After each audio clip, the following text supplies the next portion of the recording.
Oh, you say His Excellency made some comments about the police. Yeah, when the head of state gives an opinion or a statement, we pick lessons and we go and rectify where we find we didn't measure to his expectation. It's the commandment. What are some of these achievements? I don't have them at hand. Thank you. Man, who is a terrorist? I would like to refer you to the laws of Uganda. The laws of Uganda, especially, I think the Anti-Terrorism Act, defines who a terrorist is and the ingredients of the offense of terrorism. If you want to relate it to the charges preferred against the Honorable Muwanga Kivumbi, I request you to reach out to the office of the DPP so that they explain the rationale under which they preferred that very particular charge, among the so many other charges they should have. But on behalf of Uganda Police Force, for us, we propose, based on the facts or the allegations we have at hand, if it so pleases, because your colleague raised this issue before, if the office of the DPP so pleases, it sustains the charge. 2, when they don't, they amend it. Now, beyond the DPP, should the charge stand in court, that means it has been subjected to all the litmus test. So, Sulaiman, the issue of the charges, the office of the DPP okayed them and sustained them, and that's what is transpiring focus. The issue, the previous ones I've answered about the arrests in the election by my sister. This information has not yet come to my table. The statistical details of the arrests. Then you talk about that more are still being done. If more are still being done, the most important thing is, as long as you are being arrested for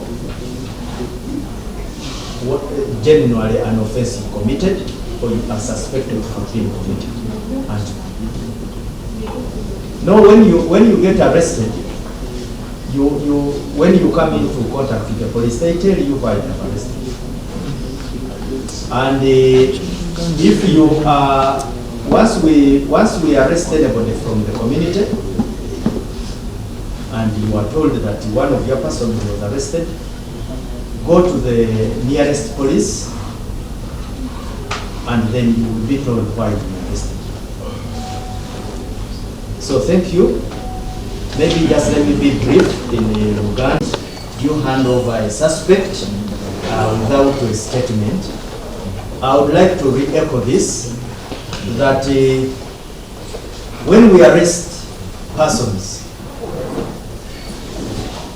we collect statements from all relevant witnesses, but also extract a statement from a suspect. But I have guided before that under our laws, should a suspect choose not to give a statement, you cannot extract it by force. And it is not the first time, as a general practice in our execution of our legal mandate, we have taken people before to court on the statement of those who accuse them. Because the rationale is that whatever the suspect says in terms of a statement is not entirely what we are basing on to charge him. It is simply in satisfying because we need his side of the story. But even if he does not give his side of the story, we can use the side which accuses him to press our charges. So I think that one is a bit clear on whether we can take a suspect to court with or without a statement. Holding charges. Yes, in our, although I don't want to become a legal gymnast here, but it is common, we can always have a holding charge and on a suspect, and further, these charges can be extended with the office of the DPP, but they can also be amended. Sometimes charges are amended when new pieces of evidence emerge, or when in closer scrutiny of the facts brought before the prosecutor, he finds it in his or her wisdom to amend those charges. And sometimes to ensure that there is a quick dispensation of justice. So that one happens. A holding charge, not to know as where it has been used as a holding charge, but I am saying that should it happen that on day one you are charged with inciting violence, and on day two the prosecutor finds it necessary to amend them, they will always amend them. It is not a very usual practice. It is circumstantial. Yes. Ndugu Jingo, I think this was a report from our Directorate of Health Services. Yes, about the unclaimed bodies. And your concern is how we try as much as possible to have these bodies identified. Yes, we do.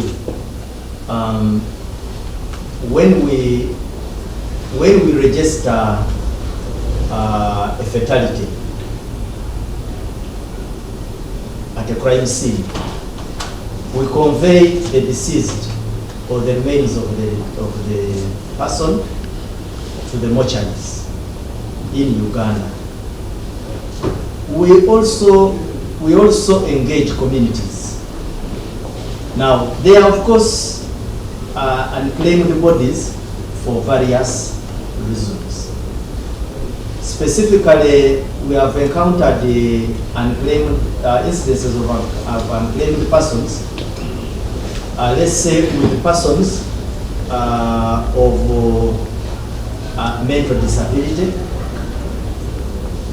If I may use just a local description, you usually call them abalalu. So you find that there has been a person of mental disability living on the streets of Kampala for the last 20 years. Of course, the first assumption is that if that person had the people, they would have collected him from the streets.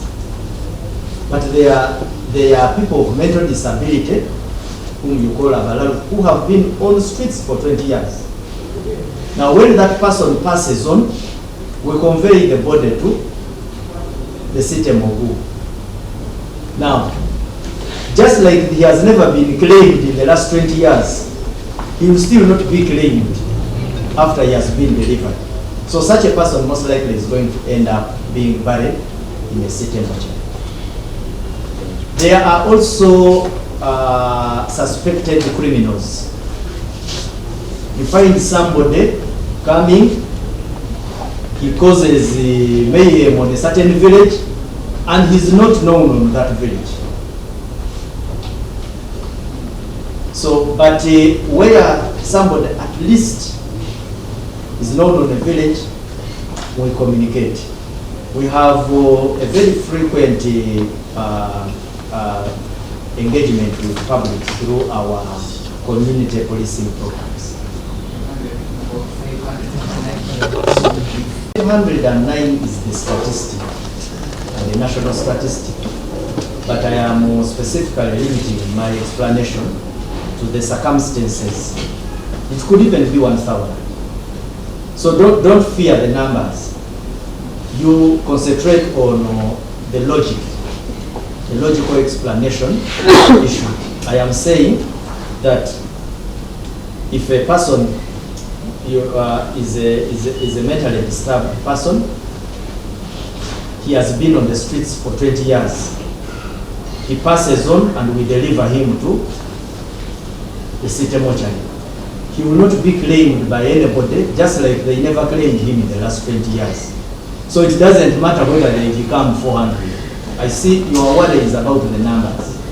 My worry, we are just doing the I think Bukawala gave information about it, but these details, I don't have them.